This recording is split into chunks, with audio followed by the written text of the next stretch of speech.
सुस्वागतम. संगीता भालसिंग या माझ्या यूट्यूब चॅनलवर तुम्हा सर्वांचे हार्दिक स्वागत. आपण बोर्ड प्रश्नपत्रिका पाहत आहोत. विषय आहे जॉग्राफी. 39 हा त्याचा कोड नंबर आहे. जॉग्राफी म्हणजे भूगोल. ही प्रश्नपत्रिका आहे 25 सप्टेंबर 2021 या दिवशी झालेला हा बोर्ड पेपर आहे. इथे सीट नंबर टाकण्यासाठी तुम्हाला जागा असते. 3 तासाचा वेळ आहे. प्रश्नपत्रिकेचे 7 पेजेस आहेत आणि 80 गुणांची ही प्रश्नपत्रिका आहे. बोर्ड प्रश्नपत्रिका जर अभ्यासल्या आपण तर आपल्याला प्रश्नपत्रिकेचं स्वरूपही कळतं आणि वारंवार येणारे प्रश्नही कळतात. त्यामुळे वेगवेगळ्या वर्षांच्या वेगवेगळ्या विषयांच्या प्रश्नपत्रिका त्याच्या उत्तरपत्रिका मी या चॅनलवर तुमच्यासाठी पोस्ट केलेल्या आहेत. एकदा चॅनलची प्लेलिस्ट पाहून घ्या. प्रश्नपत्रिका, उत्तरपत्रिका आणि इतर व्हिडिओ लेक्चरही पहा. चला तर आपण पाहूया भूगोल इयत्ता 12वी या वर्गाची कला शाखेची आणि हा विषय विज्ञान शाखेला पण आहे. या 2 शाखांची 25 सप्टेंबर 2021ची प्रश्नपत्रिका. ही प्रश्नपत्रिका तुम्ही स्क्रीनशॉट काढून घ्या आणि सोडवा. मला वेळ मिळेल तेव्हा लवकरच मी या प्रश्नपत्रिकेच्या उत्तराचा व्हिडिओ तयार करून तुम्हाला देईल. सूचना वाचायच्या, फॉलो करायच्या. पहिली सूचना, सर्व प्रश्न सोडविणे आवश्यक आहे. 2 प्रश्नांची उत्तरे लिहिताना आवश्यक तेथे आकृत्या किंवा आलेख काढावे. 3 रंगीत पेन्सिलचा वापर करण्यास परवानगी आहे. 4 नकाशा स्टेन्सिलचा वापर योग्य तेथे करावा. 5 उजवीकडील अंक पूर्ण गुण दर्शवतात. म्हणजे प्रश्नपत्रिकेत उजव्या बाजूला जे अंक दिलेत ते कोणत्या प्रश्नाला किती गुण आहे ते दर्शवत आहे. 6 नकाशा पुरवणी मूळ उत्तरपत्रिकेत जोडावी. जो तुम्हाला जगाचा नकाशा मिळणार आहे तो मूळ उत्तरपत्रिकेला जोडायचा. आणि सगळ्यात महत्त्वाची सूचना, नवीन प्रश्न नवीन पानावर सोडवायचा आहे. पहिला, दुसरा, तिसरा असा जो प्रमुख प्रश्न असतो तो नवीन पानावर घ्या. शक्यतो अ ब सुद्धा नवीन पानावर घेतलं तरी चालेल. प्रश्न क्रमांक पहिला प्रश्न आहे वस्तुनिष्ठ प्रश्न आहे. तो 20 गुणांचा आहे आणि सूचना दिलेल्या आहेत त्या वाचायच्या. दिलेल्या सूचनेनुसार खालील उपप्रश्न सोडवा. आता उपप्रश्नांना कसे गुण आहेत ते पाहू. अ प्रश्न जो आहे त्याला 5 गुण आहेत आणि प्रश्न काय आहे तर अ, ब आणि क स्तंभातील घटकांचे सहसंबंध लावून साखळी पूर्ण करा. म्हणजे जोड्या लावासारखा प्रश्न आहे. अ गट, ब गट आणि क गट. आपण क्रमाने पाहूया. अ गटामध्ये प्रतिकूल हवामान, वृद्ध लोकसंख्या, सखोल उदरनिर्वाहक शेती, साखर कारखाना, नैसर्गिक प्रदेश. ब गटामध्ये बाबी आहेत भूरचना, वजन घटित कच्चा माल, वाळवंटी प्रदेश, 60 वर्षापेक्षा जास्त वयोगट आणि तांदूळ.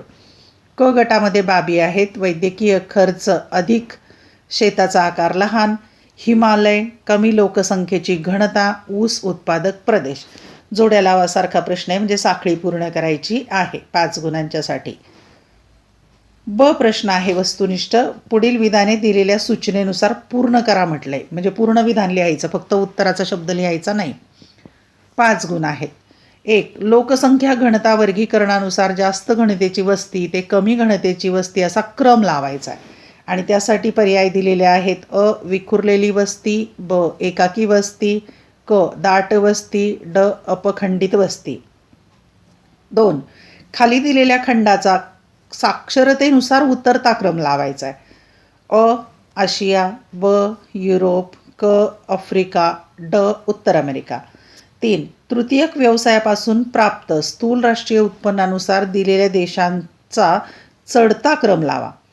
पर्याय अ भारत, ब संयुक्त संस्थाने, क केनिया, ड डेन्मार्क. दिलेल्या सूचनेप्रमाणे सोडवायचं आहे. क्रमांक 4 महाराष्ट्रातील दिलेल्या विभागांच्या आर्थिक विकासानुसार चढता क्रम लावा. पर्याय अ विदर्भ, ब पश्चिम महाराष्ट्र, क खानदेश, ड मराठवाडा. 5 विषुववृत्तीय प्रदेशापासून ध्रुवीय प्रदेशांकडे वनांचा क्रम लावा. पर्याय अ उष्णकटिबंधीय पानझडी वने, ब विषुववृत्तीय सदाहरित वने, क समशीतोष्ण कटिबंधीय सूचिपर्णी वने, ड समशीतोष्ण कटिबंधीय पानझडी वने. 5 गुणांच्यासाठी 5. क प्रश्न आहे अचूक सहसंबंध ओळखा व लिहा. 5 गुण आहेत. ए विधान आहे आणि आर त्याचं कारण आहे. 1 ए विधान, सुपीक मैदानी प्रदेशात दाट लोकवस्ती आढळते. आर कारण, सुपीक मृदा ही शेतीसाठी उपयुक्त असते. पर्याय अ केवळ ए बरोबर आहे, ब केवळ आर बरोबर आहे, क ए आणि आर दोन्ही बरोबर आहेत आणि आर हे एचे अचूक स्पष्टीकरण आहे. ड ए आणि आर दोन्ही बरोबर आहेत परंतु आर हे एचे अचूक स्पष्टीकरण नाही. अचूक पर्याय निवडायचा. आणि पुढे जे विधानं दिलेले आहेत त्याला हे जे पर्याय आहेत अ ब क ड हे सगळे सारखेच असतात. फक्त अचूक उत्तर निवडायचे. क्रमांक 2 ए विधान. नगरे वाढतात त्याचबरोबर त्यांची कार्यही वाढतात. आर त्याचं कारण एका नगराला केवळ एकच कार्य असू शकते. पर्याय अ केवळ ए बरोबर आहे, ब केवळ आर बरोबर आहे, क ए आणि आर दोन्ही बरोबर आहेत आणि आर हे एचे अचूक स्पष्टीकरण आहे. ड ए आणि आर दोन्ही बरोबर आहेत परंतु आर हे एचे अचूक स्पष्टीकरण नाही. क्रमांक 3 ए विधान. मुंबई येथील दमट हवामान सुती वस्त्रोद्योगास पूरक आहे. आर त्याचं कारण उद्योगास मोठ्या प्रमाणात पाणी आवश्यक असते. पर्याय अ केवळ ए बरोबर आहे, ब केवळ आर बरोबर आहे, क ए आणि आर दोन्ही बरोबर आहेत आणि आर हे एचे अचूक स्पष्टीकरण आहे. ड ए आणि आर दोन्ही बरोबर आहेत परंतु आर हे एचे अचूक स्पष्टीकरण नाही. क्रमांक 4 ए विधान. निसर्ग हा मानवापेक्षा श्रेष्ठ आहे. आर कारण निसर्गात अनेक चमत्कारी घटना घडत नाहीत. पर्याय अ केवळ ए बरोबर आहे, ब केवळ आर बरोबर आहे, क ए आणि आर दोन्ही बरोबर आहेत आणि आर हे एचे अचूक स्पष्टीकरण आहे. ड ए आणि आर दोन्ही बरोबर आहेत परंतु आर हे एचे अचूक स्पष्टीकरण नाही. क्रमांक 5 ए विधान. तृतीयक व्यवसायामध्ये वस्तू निर्मिती होत नाही. आर कारण या व्यवसायात केवळ सेवा दिली जाते. पर्याय अ केवळ ए बरोबर आहे, ब केवळ आर बरोबर आहे, क ए आणि आर दोन्ही बरोबर आहेत आणि आर हे एचे अचूक स्पष्टीकरण आहे. ड ए आणि आर दोन्ही बरोबर आहेत परंतु आर हे एचे अचूक स्पष्टीकरण नाही. 5 गुणांच्यासाठी 5 सोडवा. ड प्रश्न आहे अयोग्य घटक ओळखावं लिहा. 5 गुण आहेत. काही गट दिलेले आहेत त्यामध्ये अयोग्य चुकीचा घटक ओळखायचा आहे. 1 नागरीकरणाचे घटक. पर्याय दिलेले आहेत अ वाहतूक व्यवस्था, ब व्यापार, क शेती, ड आरोग्य सुविधा. 2 प्राथमिक आर्थिक क्रिया. अ फळे कंदमुळे गोळा करणे, ब मासेमारी, क पशुपालन, ड संदेशवहन. 3रा गट दिलाय खनिजांवर आधारित उद्योग. अ कागद निर्मिती उद्योग, ब लोहपोलाद उद्योग, क सिमेंट उद्योग, ड ॲल्युमिनियम उद्योग. अयोग्य घटक ओळखायचे. 4 क्षेत्रीय विकास मोजण्याचे मापदंड. पर्याय अ शिक्षण, ब पर्वत, क आयुर्मान, ड लोकसंख्या गुणवत्ता. 5 मानवी भूगोलाच्या शाखा. पर्याय अ सामाजिक भूगोल, ब राजकीय भूगोल, क आर्थिक भूगोल, ड मृदा भूगोल. प्रश्न 2 खालील विधानांची भौगोलिक कारणे लिहा. कोणतेही 4 सोडवायचे 6 पैकी आणि 12 गुण आहेत म्हणजे एका प्रश्नाला 3 गुण. 1 स्थलांतर हे नेहमीच कायमस्वरूपी असते असे नाही. 2 ग्रामीण वसाहतीमध्ये भूमी उपयोजन हे शेतीशी निगडीत असते. 3 शिकारीवर बंदी घालण्यात आली आहे. 4 हवाई वाहतुकीचे प्रमाण वाढत आहे. 5 हिमालयन पर्वतीय प्रदेशाचा विकास फारसा झालेला नाही. 6 भूगोल विषयाचे स्वरूप गतिशील आहे. 6 पैकी 4 सोडवा. 12 गुण. प्रश्न क्रमांक 3 खालील संज्ञांमध्ये फरक स्पष्ट करा. कोणतेही 3 सोडवायचे 5 पैकी आणि 9 गुण आहेत म्हणजे एका फरकाला 3 गुण. 1 देणारा प्रदेश आणि घेणारा प्रदेश. 2 ओसाड भूमी आणि बिगर शेती भूमी. 3 खाणकाम आणि मासेमारी. 4 द्वितीयक आर्थिक क्रिया आणि तृतीयक आर्थिक क्रिया. 5 प्राकृतिक प्रदेश आणि राजकीय प्रदेश. 5 पैकी 3 सोडवायच्या 9 गुण. प्रश्न क्रमांक 4 प्रश्न जो आहे तो 11 गुणांचा आहे. अ ब आहेत त्यात. अ प्रश्नाला आहेत 6 गुण आणि ब प्रश्नाला आहेत 5 गुण. अ प्रश्न पाहूया. तुम्हास दिलेल्या जगाच्या नकाशामध्ये पुढील बाबी योग्य चिन्हांच्या सहाय्याने दाखवा आणि सूची तयार करा. कोणतेही 6. 8 बाबी दिल्या 6 सोडवायच्या पण काय सांगितलंय ते चिन्हांच्या सहाय्याने त्या बाबी दाखवायच्यात नकाशात. नकाशा तुम्हाला उत्तरपत्रिकेबरोबर दिला जाईल आणि सूची पण तयार करायची आहे. 1 ऑस्ट्रेलियातील जास्त लोकसंख्येचा प्रदेश. 2 भारतातील लिंग गुणोत्तर सर्वाधिक असणारे राज्य. 3 रूर औद्योगिक क्षेत्र.